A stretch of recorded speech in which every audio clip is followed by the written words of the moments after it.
오늘 저에게 주신 하나님의 말씀은 신약성경 요한계시록 11장 7절부터 14절까지 말씀입니다. 요한계시록 11장 7절부터 14절까지 말씀입니다.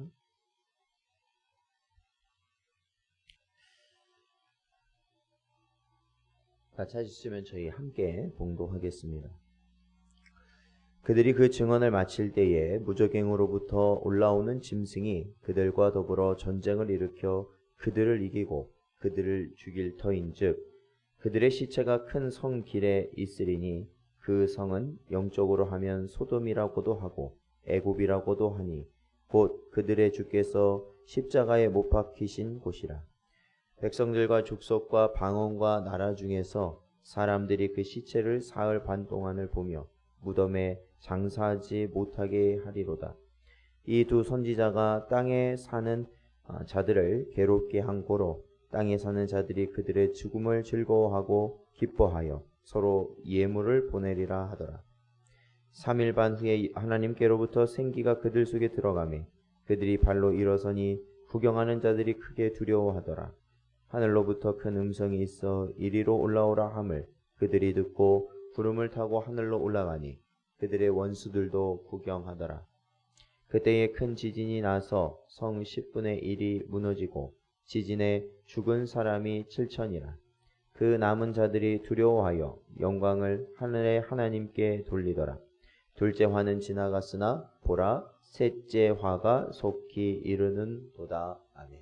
기도하겠습니다. 하나님 감사합니다. 오늘도 이 시간 저희들 부르시고 인도하여 주셨사오고 또한 주의 말씀 저희들 들을 수 있게 하여 주셨사오니 이 마지막 때를 살아가며 저희의 마음과 저희의 귀를 닫고 살아가는 저희가 되는 것이 아니라 하나님의 말씀 앞에 오직 열려있는 은혜의 길을 갈 수 있는 아버지 하나님의 말씀에 순종하는 길을 가는 저희 성도들 되게 하여 주시옵소서.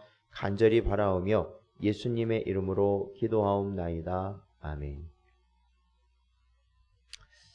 사랑하는 성도 여러분, 오늘도 주신 말씀 마음에 꼭 새기시고 저희들 이 마지막 때에 죄로 인하여서 또한 세상의 여러 미혹으로 인하여서 흔들리는 우리의 심령이 하나님 앞에서 신앙을 가지고 끝까지 이겨나가는 여러분 되시기를 축원드립니다. 저희가 어제 살펴봤던 대로 두 증인이라 불리는 자들, 결국 하나님의 교회는 하나님이 주신 권세로 말미암아 이 땅에서 하나님의 말씀, 복음을 전하는 그러한 권능을 가지고 저희들이 끝까지 주의 말씀을 전하게 된다라는 말씀을 저희들이 함께 살펴보았습니다. 연약하고 우리가 부족한 것 같지만 결국에는 하나님께서는 하나님의 말씀을 전하도록 우리를 사용하실 줄로 믿습니다. 그래서 지금도 전 세계적으로도 하나님께서는 하나님의 자녀들을 이러한 증인을 삼으시고 또한 그들에게 권능을 주심으로 지금도 주의 복음을 전하는 일을 감당하도록 하시는 것이죠.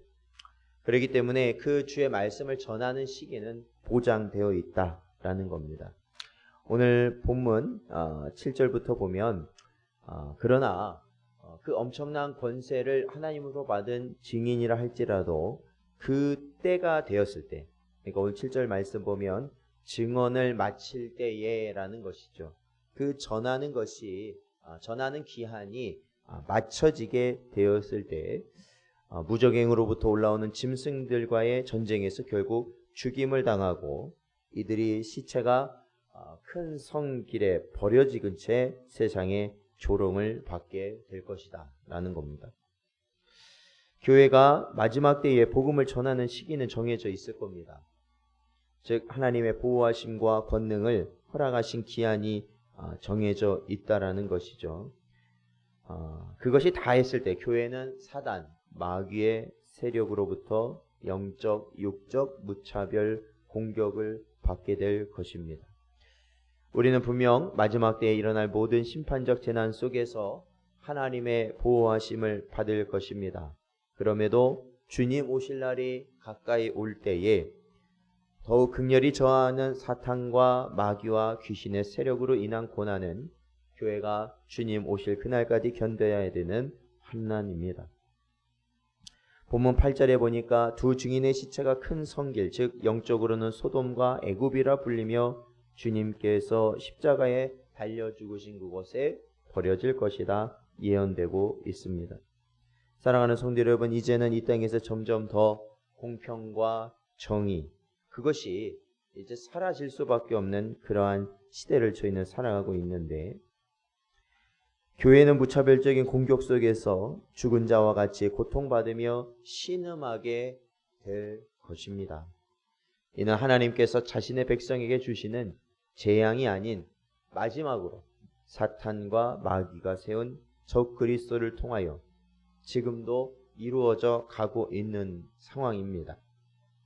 그리고 세상은 이토록 죽은 자와 같이 돼버린 교회를 보고 좋아할 것이고 즐거워할 것이고 비난할 것입니다. 그러나 성도 여러분, 우리가 비록 현재나 앞으로 다가오는 그 미래에 성도가 세상에서 인하여 고난을 받는다 할지라도 중요한 것은 이 역시 주님 오시기 전에 잠시 지나가는 것이다. 오히려 이러한 일이 드러나면 드러날수록 우리는 무엇을 깨달을 수 있어요? 곧 주님이 오신다라는 것을 알 수 있어요.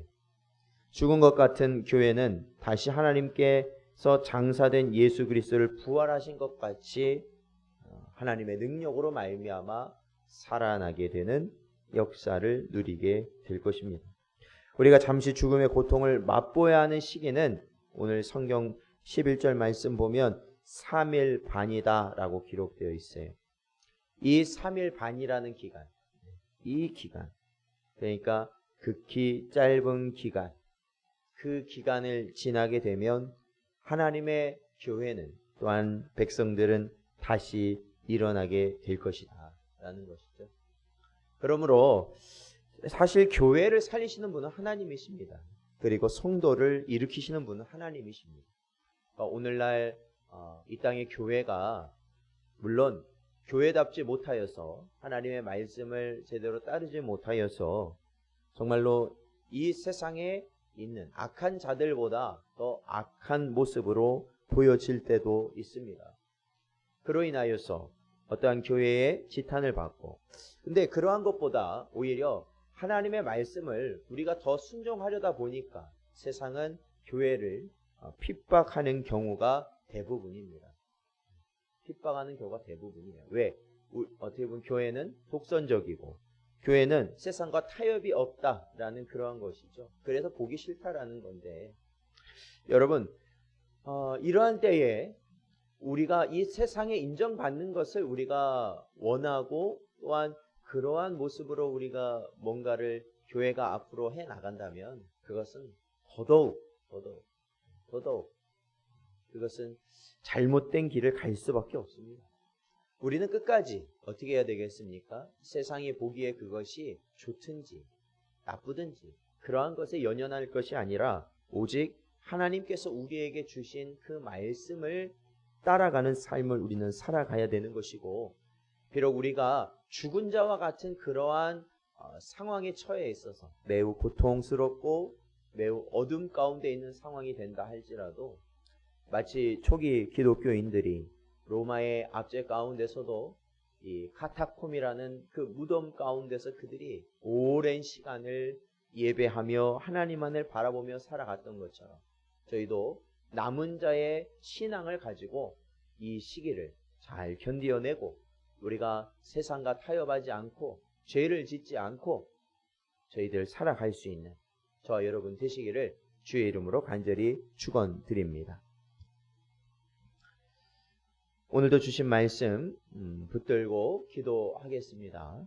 그리고 저에게 주신 기도의 제목들을 또한 붙들고 기도하는 저와 여러분 되시길 바랍니다. 이 시간 함께 합심하여서 기도하며 나가겠습니다. 아버지 하나님 감사합니다. 오늘도 이 시간 저희를 부르시고 아버지 하나님 인도하여 주시어서 주께로 나올 수 있도록 하시니 감사합니다. 저희들의 연약함을 아시고 아버지 하나님 이 시간에도 저희들 부르시고 인도하여 주시어서 오직 하나님 나라에 하나님께서 우리에게 전하게 하신 그 복음의 메시지를 우리의 심령과 우리의 입술에 담고 살아갈 수 있도록 인도하여 주시옵소서. 아버지 하나님 험난한 이 세상을 살아갈 때 아버지 하나님 오직